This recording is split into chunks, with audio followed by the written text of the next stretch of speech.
तरफ देश अभी एयर इंडिया के भीषण हादसे के सदमे से उबर ही रहा था और दूसरी तरफ खबर आई कि एक ही दिन में 112 पायलट्स ने बीमारी के कारण छुट्टी ले ली। सवाल यह है, क्या यह सिर्फ एक संयोग था या हादसे का असर पायलट्स की मेंटल हेल्थ तक जा पहुंचा? नमस्कार, मैं हूं सिद्धार्थ प्रकाश। एयर इंडिया की एक फ्लाइट ने टेक ऑफ किया, लेकिन वो अपने गंतव्य तक नहीं पहुंच पाई। AI-171 अहमदाबाद से लंदन गेटविक जा रही फ्लाइट 12 जून 2025 को एक भयानक हादसे का शिकार हो गई। फ्लाइट टेक ऑफ के कुछ ही मिनटों में एक बिल्डिंग से जा टकराई और इस हादसे में 260 लोगों की जान चली। यह भारत के एविएशन इतिहास के सबसे बड़े हादसों में से एक बन गया। अब आते हैं हादसे के 4 दिन बाद, यानी 16 जून पर। सरकार ने संसद में बताया कि उस दिन एयर इंडिया के 112 पायलट्स ने सिक लीव ली। इनमें से 51 थे कमांडर्स P1 और 61 थे फर्स्ट ऑफिसर्स P2। कुल मिलाकर एयर इंडिया के सभी फ्लीट्स में सिक लीव में हल्का इजाफा दर्ज किया गया। यह जानकारी केंद्रीय नागरिक उड्डयन राज्य मंत्री मुरलीधर मोहोल ने लोकसभा में दी।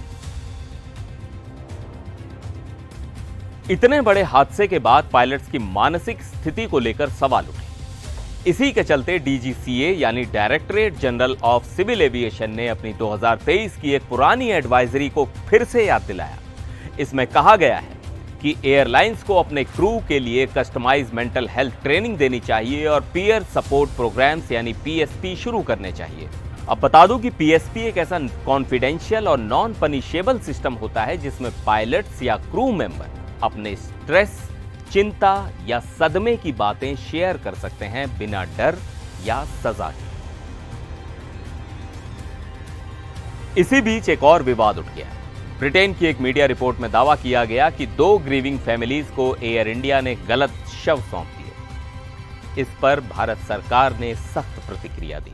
विदेश मंत्रालय के प्रवक्ता रणधीर जायसवाल ने कहा कि हमने हर शव को पूरी प्रोफेशनलिज्म और गरिमा के साथ हैंडल किया है। यूके सरकार के साथ हम लगातार संपर्क में हैं और सभी मुद्दों को प्रोसेस के अनुसार सुलझा रहे हैं। सरकार का साफ कहना है कि हर पीड़ित की पहचान प्रोटोकॉल और तकनीकी नियमों के तहत ही की गई।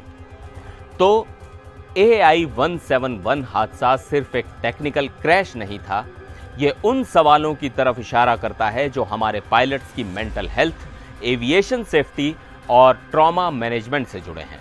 DGCA की एडवाइजरी ये दिखाती है कि अब सिस्टम भी समझ रहा है, टेक्नोलॉजी के साथ साथ इंसानी हिम्मत और मानसिक मजबूती भी उतनी ही जरूरी है।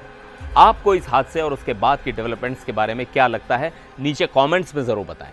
मिलते हैं अगले वीडियो में, तब तक के लिए नमस्कार।